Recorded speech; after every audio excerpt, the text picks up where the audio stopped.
Hello everyone, achieve your goals में आपका स्वागत है।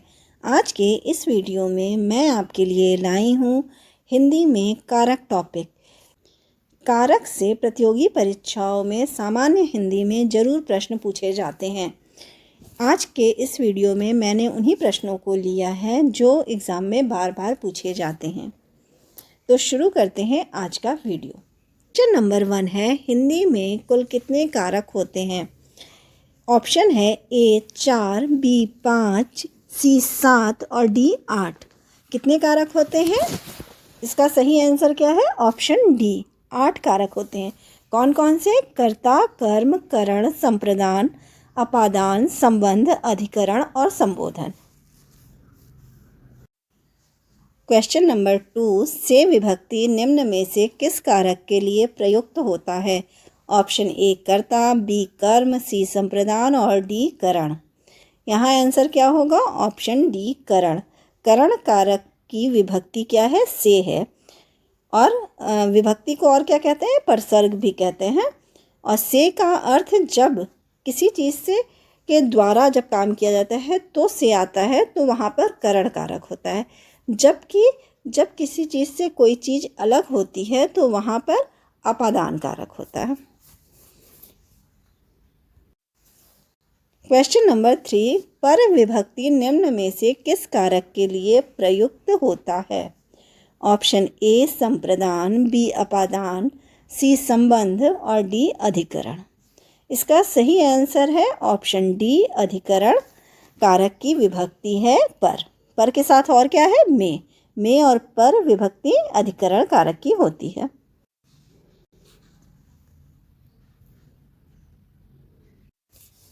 क्वेश्चन नंबर 4, बेल से फूल गिरे, इनमें से कौन सा कारक है? ए संबंध, बी कर्म, सी करण और डी अपादान।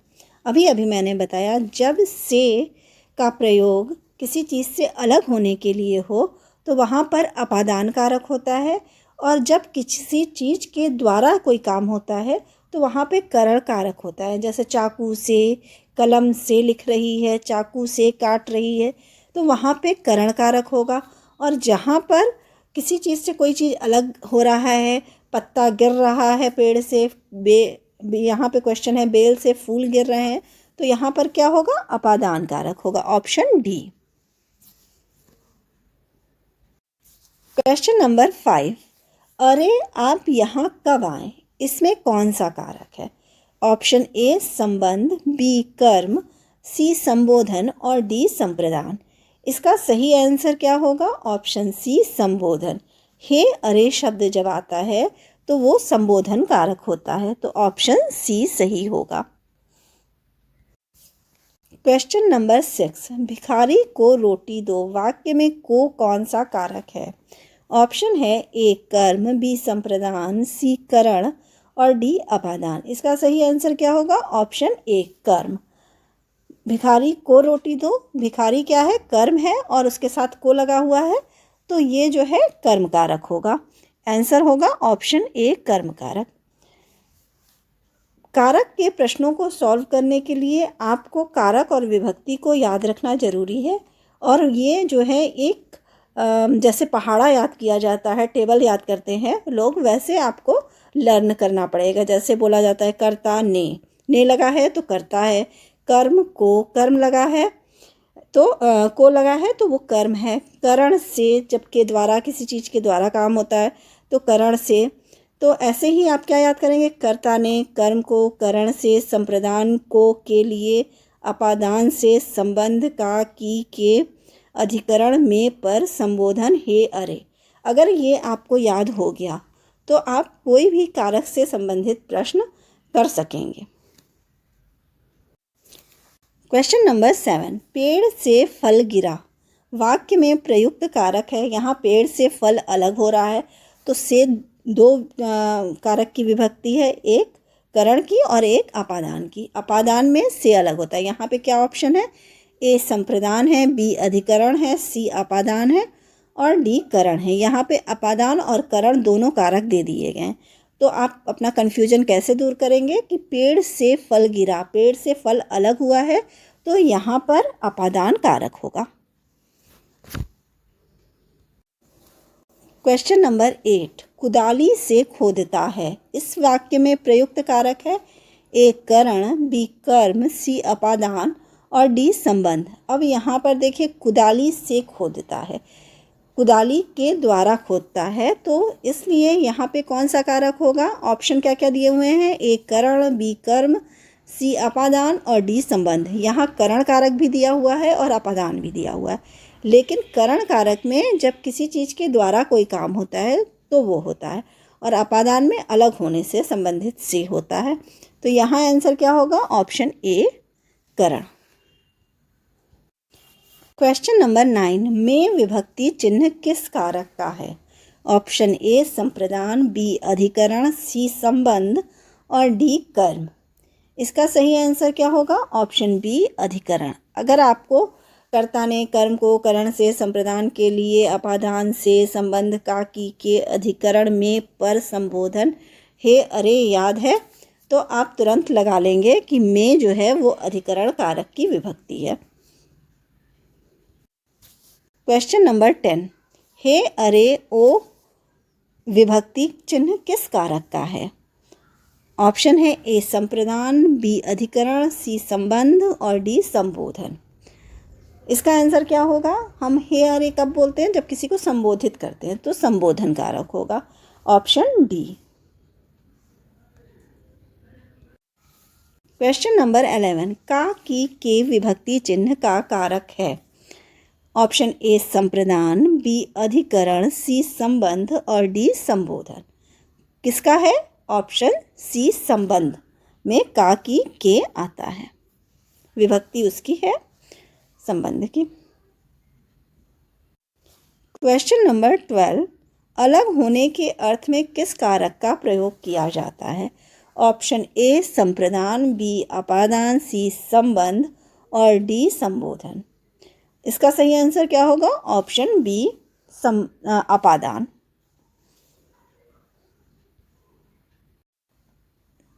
क्वेश्चन नंबर 13, वे उत्तम संस्कारों से हमें दृढ़ करेंगे। वाक्य में किस कारक का प्रयोग हुआ है? ए करण कारक, बी अपादान कारक, सी संबोधन कारक, डी संप्रदान कारक। यहाँ पे प्रश्न में लिखा है वे उत्तम संस्कारों से हमें दृढ़ करेंगे। इसका अर्थ क्या हुआ? वे उत्तम संस्कारों के द्वारा हमें दृढ़ करेंगे। तो जब से में के द्वारा होता है प्रयोग तो क्या होता है? करण कारक होता है, तो ऑप्शन ए।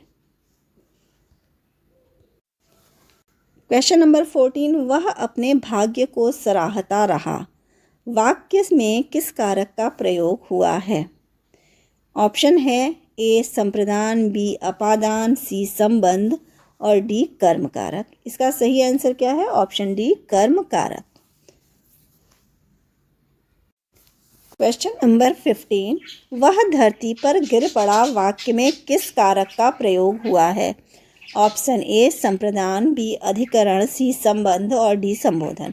इसका सही आंसर क्या है? ऑप्शन बी अधिकरण में पर आता है, तो वह धरती पर गिर पड़ा तो अधिकरण कारक है।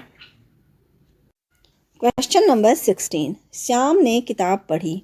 वाक्य में किस कारक का प्रयोग हुआ है? ए कर्ता कारक, बी करण कारक, सी अपादान कारक और डी संप्रदान कारक। श्याम ने, कर्ता ने, तो यहाँ पे कौन सा कारक हुआ? कर्ता कारक, ऑप्शन ए। क्वेश्चन नंबर 17, बच्चों पंक्ति में खड़े हो जाओ। वाक्य में किस प्रकार का कारक का प्रयोग हुआ है?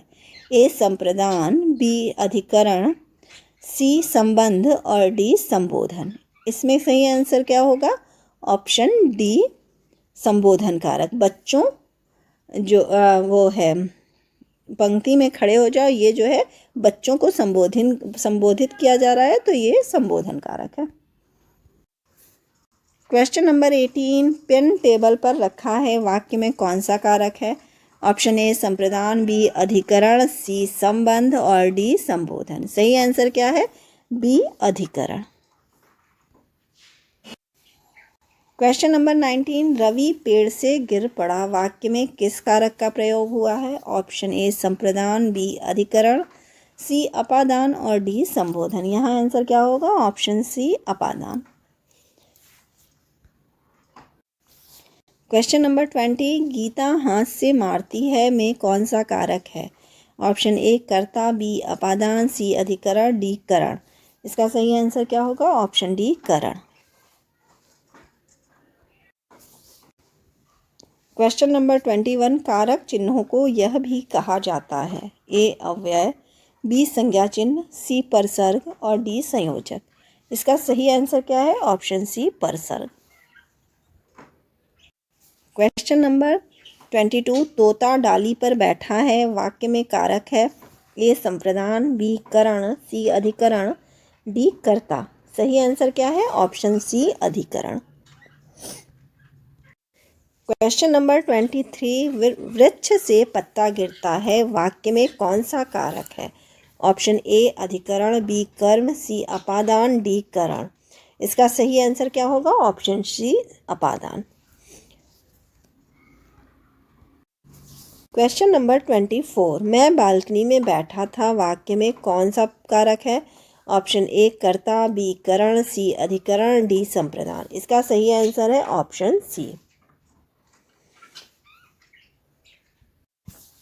क्वेश्चन नंबर 25, संप्रदान कारक में को का प्रयोग किस अर्थ में होता है? ऑप्शन ए के लिए, बी पर, सी की अपेक्षा और डी से। इसका सही आंसर क्या होगा? संप्रदान कारक में जब को का प्रयोग होता है तो वो के लिए प्रयोग होता है, तो ऑप्शन ए सही होगा। कारक में प्रश्न जब आते हैं तो सबसे ज़्यादा प्रश्न कंफ्यूज करने के लिए से संबंधित ही आते हैं। से कौन सा है? करण वाला से है विभक्ति, या करण कारक की, या अपादान कारक की। तो अगर ये कन्फ्यूज़न आपने दूर कर लिया तो कारक से आने वाले प्रश्नों को आप अच्छे से सॉल्व कर सकेंगे। और दूसरी बात ये कि आप इसका जो मैंने बताया कि इसको आपको पहाड़े की तरह आपको याद करना है। कर्ता ने कर्म को ऐसे करके याद करना है। अगर ये याद हो गया तो आपके कारक में से कोई भी प्रश्न आपसे पूछा जाएगा तो आप उसे सॉल्व कर सकेंगे। अगर आपको मेरी ये वीडियो पसंद आई हो तो प्लीज़ लाइक और सब्सक्राइब करें। Thank you.